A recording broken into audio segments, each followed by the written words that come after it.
Hi, kindergarten. We are going to be reading a book today called One Green Apple. Front cover, back cover, spine. Touch your back, touch your spine, open your mind, hand in your lap, it's story time. This book is written by Eve Bunting. The author writes the words, the author writes the words. Hi-ho, a cherry-o, the author writes the words. And this book is illustrated by Ted Lewin. The illustrator draws the pictures, the illustrator draws the pictures. Hi-ho, a cherry-o, the illustrator draws the pictures. One green apple.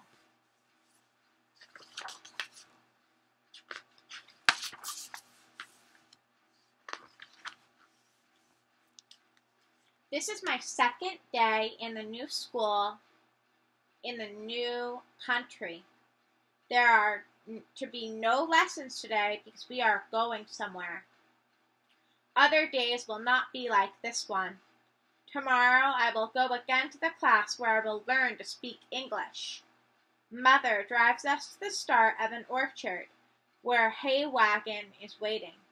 We climb on and lean against the hay wagon. The wagon is pulled by a tractor and we sit. I think it's odd to have boys and girls sit together. It is not like my village. So here is our character with her hijab on. And she is thinking, it's odd. In my country, boys and girls don't sit together. The students know each other, but they don't know me, and I don't know them. I can't understand them when they speak. Some are friendly, but some look at me with mean expressions on their face. I would prefer to go home. I wonder how much time I will be at my school. I am different in many ways too. My jeans and my t-shirt looks like theirs, but my dupatta, so she uses a different word. It's not hijab, not himar, but dupatta, covers my head and shoulders. I have not seen anyone else wearing a dupatta. So here she is, right, wearing her dupatta.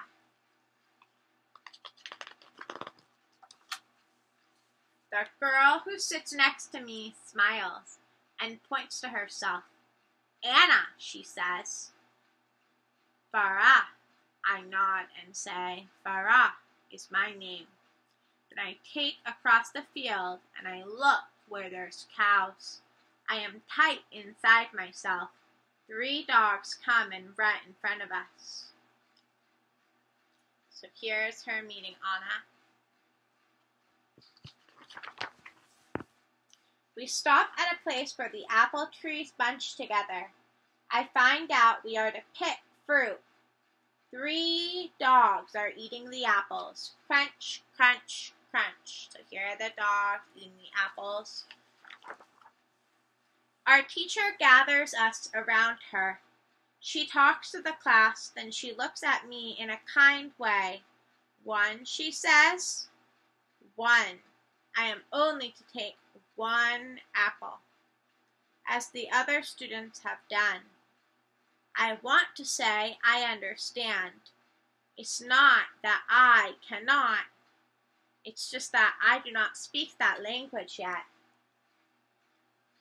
So here, right, you'll see her teacher speaking to her about having just 1 apple. I pull away from the rest. Beside me there is a tree shorter than all the others. It is small and all alone, like how I feel. A few hard green apples hang from the branches. So here she is, she's holding a green apple. We hold our apples and run and slide down a tree. The dogs race ahead. At the bottom of the hill, it's a little crooked house made of wood. So here's the class right after they got their apples. In the new house, there is a machine I see no cows or goats or shepherds. The house is here for another reason. Our teacher lines up. One by one, we put our apples into a machine. I will be the last to drop my small green apple. My teacher seems about to speak, then she shrugs and smiles. A boy says, "Hey!" He moves towards me as if to stop me from putting my little green apple. But he is too late. It is already gone. So here she is putting it in the machine. The boy is saying, "Hey!"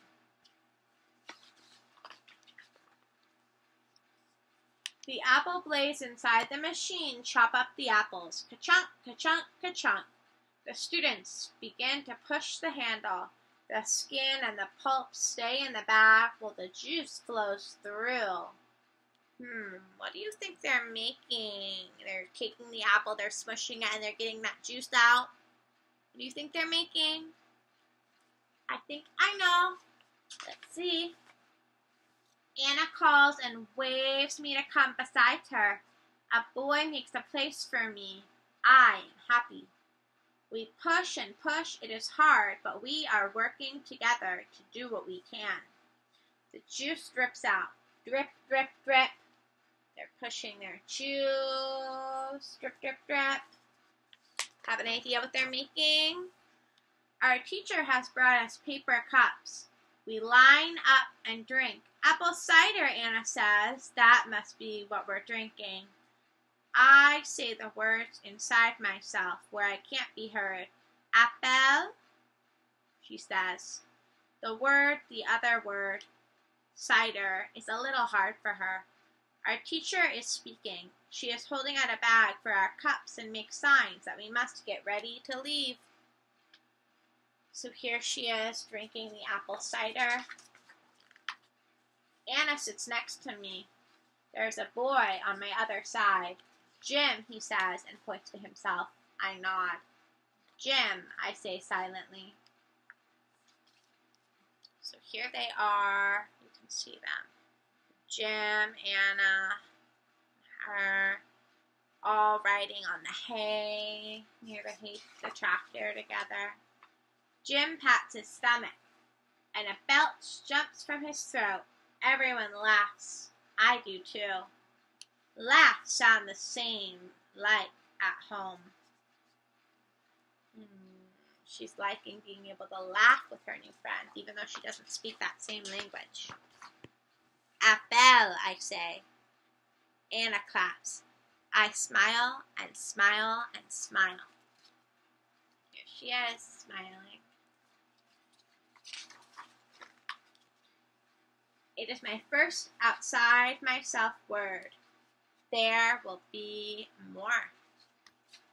So this book is really beautiful, right? Because it's talking about how an Arabic person is learning to speak English in our country. And her word that she learned first was apple, because they were making apple juice. I want you to talk and write about a word that is hard for you to say, right? I know when I'm reading, even though I speak English, I still see hard words. I'm sure that when you're reading, you see hard words too. I want you to tell me all about a time that you were seeing a hard word. Can't wait to see.